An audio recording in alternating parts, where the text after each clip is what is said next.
The Appalachian Mountains, God's beautiful creation.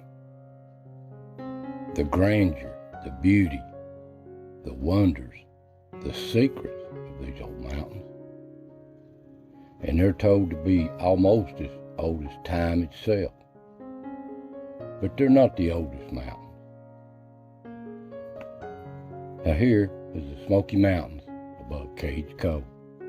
Even on a cloudy day, they're so beautiful. Well, I'm going to share with you a few things. But do you ever wonder how these mountains came to be? How they formed? How they got their name? And the history behind some of these mountains? I talk a lot about these old mountains in video after video. The people, the wildlife, the country, the Native Americans, the true settlers of this country, and their grandeur, and all the mysteries of these mountains. So many stories yet to be told. So I'm going to share with you. Now keep in mind that some of these are theories, and some of these are facts. But I'm going to share with you some of the history of these old mountains.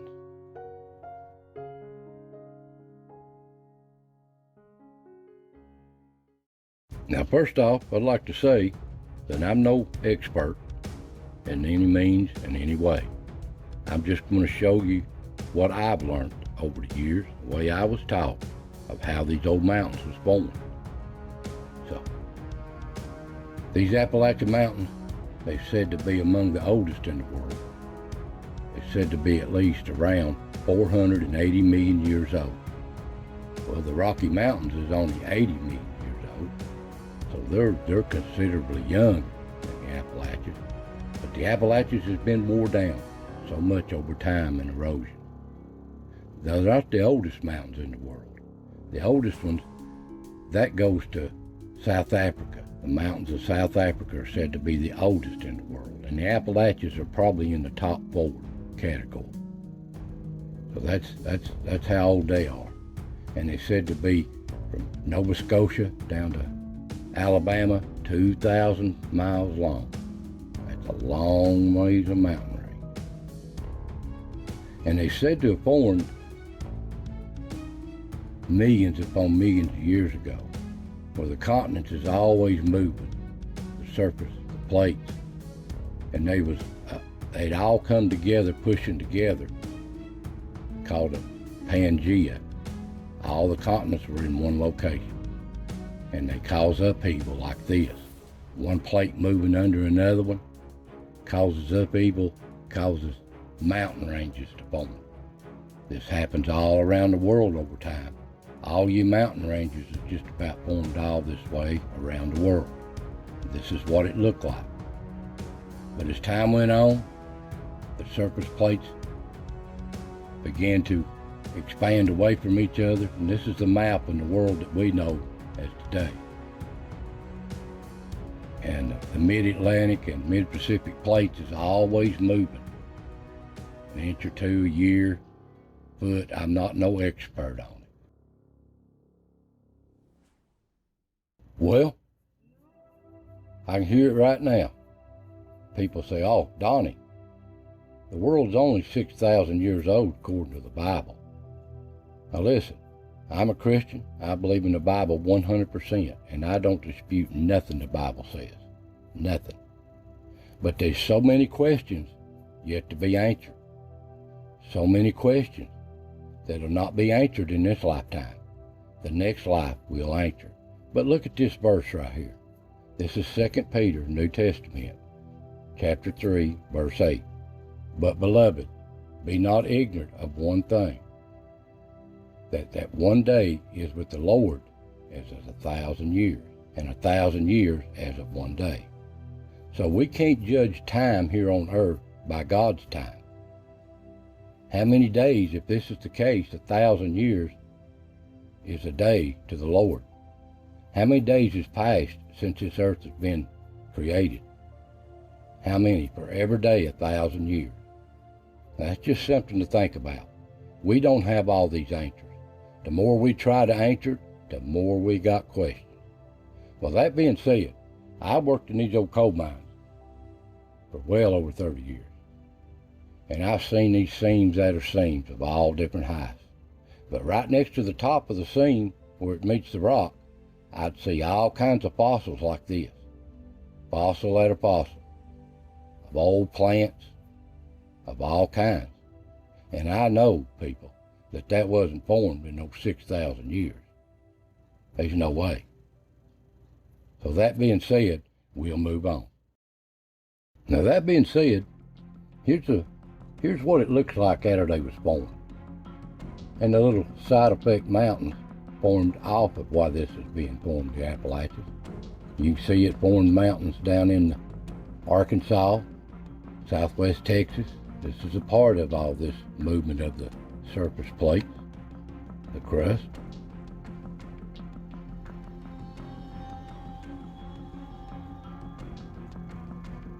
And here's a map of all the little mountains off of the Appalachian mountain chain. Like the Smoky Mountains, the Shenandoah Mountains, Blue Ridge Mountains. It's just all the little mountain ranges. So much beautiful country up and down this East Coast. Beautiful country. And they say the Appalachians covers 737,000 square miles. That's a lot of miles. A lot of country. A lot of wilderness too.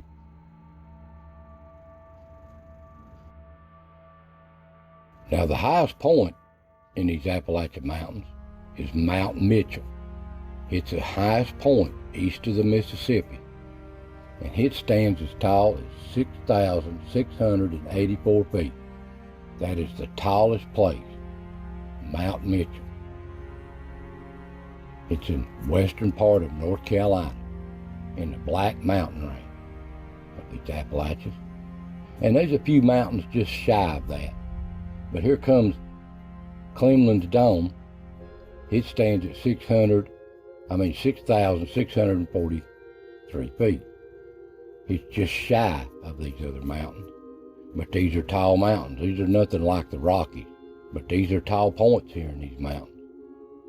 Really tall points. Now here's an old picture of Cleveland's Dome, back when it was built in 1959. Old picture.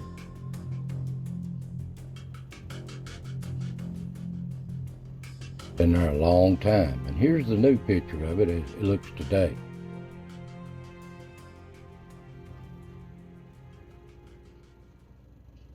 Beautiful place. You can see all around these mountain ranges up there on a clear day. It's so beautiful. You see stuff like this.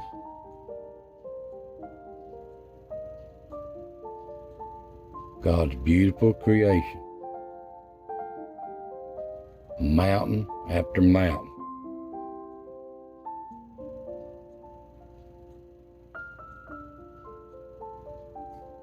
Now the first people in here, of course, was the Native Americans. They come into this land and they knowed every inch of it, and they hunted it. They came in here, they say, after the last ice age. Here's the routes they say they took. Now this is all theory, but they've been here close to 10,000 years, I'd say.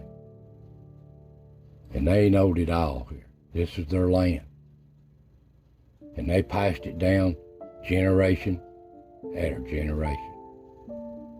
Just think of the things they've seen and witnessed in this country before any changes was ever made.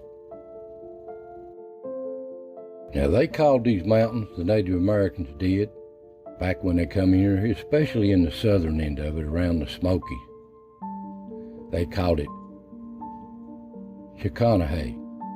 That means a place of blue smoke, because these mountains look like just a blue haze all the time in the distance. But that's what they called them. That was their name for these mountains. And how did the Appalachians get their name? Well, they said that the first white man in here, first settler and explorer, was Hernando de Soto from Spain, a Spanish conquistador looking for gold and conquest as usual back in them days. Here's the map he took. He had an exploration here, expedition from 1539 to 1543. This is the eastern half of it. He come up out of Florida, went through Georgia, South Carolina, North Carolina, come across the Smokies, and went down into Tennessee, and back down into Georgia and Alabama.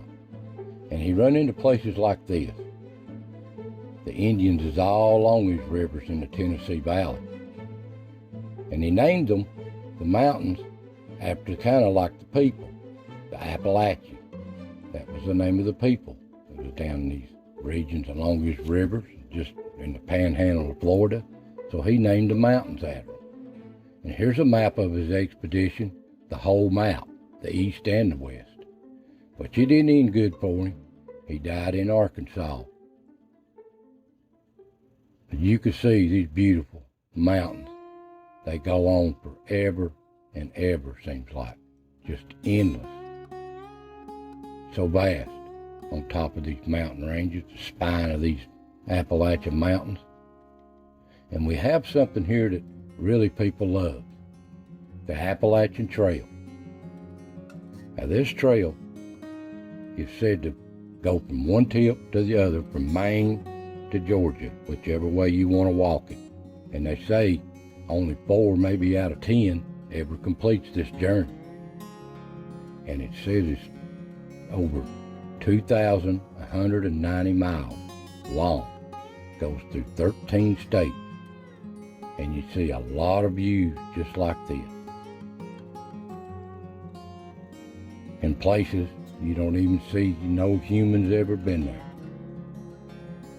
These old woods, they're so vast, so mysterious, so much history has passed. If only these old mountains could talk, the time and the things they've seen. They're just so beautiful and so vast. And there's no doubt in my mind that there's places in these mountains that man has never stepped foot in. But you get to see stuff like this. It's just so beautiful, so vast. Just God's beautiful creations. These mountains make their own weather. Different world on top of these mountains. Different world. Well, that's what I could answer for you on the history of these old mountains. I do a lot of videos on these mountains. I love these Appalachian Mountains. This is my home. This is where I was born and raised. This is where I'll end up all my time at. So I want to thank you all for watching. And please keep an open mind when you listen to these videos. I'm trying to tell the truth to you. Trying to keep it real. So, God bless. Take care. And I'll see you next time.